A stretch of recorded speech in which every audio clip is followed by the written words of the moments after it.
كل سنة وانتم طيبين. تعالوا نعمل فطار أول يوم رمضان، وطبعا لازم يكون محشي. يعني تقريبا مصر كلها عملت محشي. هنا هحط سمنة على زيت على النار، وبعدين هنزل عليها بالبصل.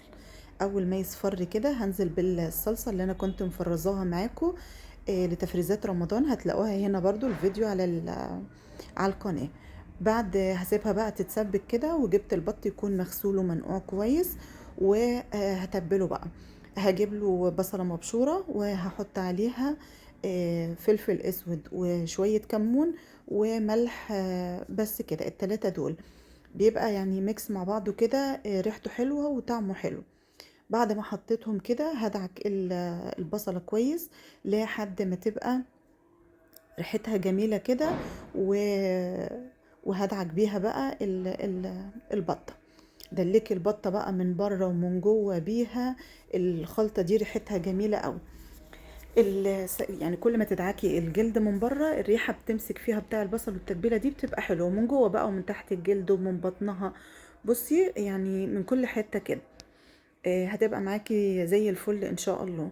تقدروا برضو بالتتبيلة دي تقدروا تبقوا تدخلوها الفرن، بس انا هسلقها لان انا عايزة شربتها علشان المحشي وكده. خلاص خلصتها كده بقى وكتفتها. فهعمل ايه بقى معاها في الشوربة؟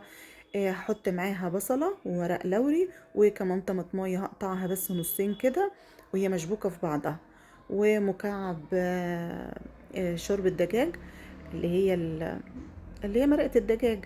وهحط كمان الحبهان. احط حبة حبهان. بكسرها بس كده نصين وهي شابكة في بعضها، علشان تبقى ريحتها حلو بالشكل ده. المية تكون بقى بتغلي جامد كده علشان تنزلي فيها البطة. نزلت فيها البطة اهو، حطيت الحاجات اللي انا محضراها جنبها، ودي كمان بصل من اللي انا دعكاه بيها هحطه. هنا الصلصة صلصت خالص معايا اهيت. هجيبها بقى. بس انا يعني بسيبها تبرد على قد ما اقدر، علشان ما تخليش الخضرة بتاعتك تسود، ولا الرز يبقى يعني معجن معاكي. يبقى مفلفل كده وحلو لما تسيبيها تبرد. هحط الخضرة بقى، وكمان بحب الخضرة تبقى كتير. قلبيهم في قلب بعض. على فكرة انا كنت حطيت التوابل بس هي اتقصت من الفيديو. حاطه ملح وفلفل اسود وكمون وبابريكا، وحاطه كمان شطة. والشطة دي اختياري، بس تبقى طعمها حلو يعني في المحشي. بعد ما خلص كده ده ورق الكرنب كمان اهوت. هحشيها بقى. هاخد شوية رز على جنب كده. دايما خلي معاكي طبق تاخدي منه شوية كده، يعني ما تحشيش من الحلة نفسها، عشان لو فضل شوية رز ما يبصش منك، وتعينيه في علبة كده في التلاجة تستعمليه تاني. تقدري بقى تحشي بطريقتين اتنين. الطريقة اللي تعجبك اعمليها. انا هوريك الطريقتين الاتنين. تقدري تعملي على الرخامة بالشكل ده كده. انا بالنسبة لي بفضلها هي، وبحس ان انا جمدت الصابع اكتر من ان انا احشيها على ايدي. الطريقة التانية برضو تحشيها على ايديكي كده. برضو سهلة وحلوة، بس انا بحس ان الصابع مش جامد في ايديا، فبفضل ان انا اعملها على الرخامة كده. خلاص بالشكل ده. هتجيبي بقى الحلة اللي هتحطي فيها. هحط فيها حتت كده من الكرنب، وعلشان يحميها يعني ان لا قدر الله يعني انها تتلسع ولا كده، بس ان شاء الله مش هتتلسع.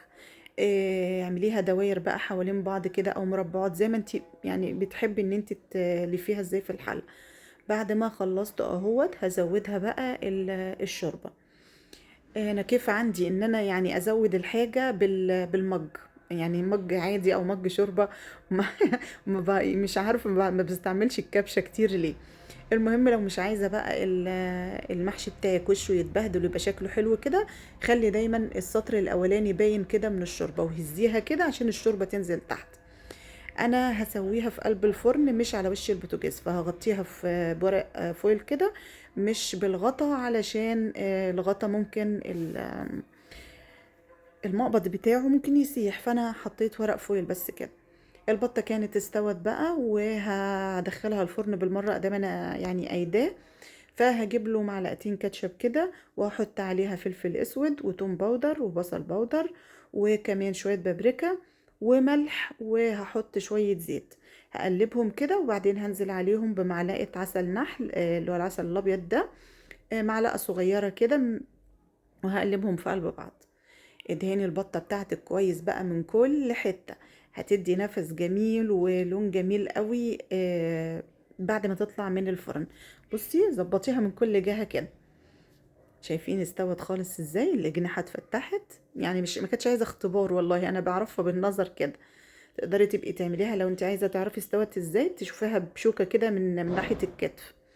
هنا طبعا لازم ملوخية بقى، فهندق التوم كده معاه يكون كزبرة ناشفة.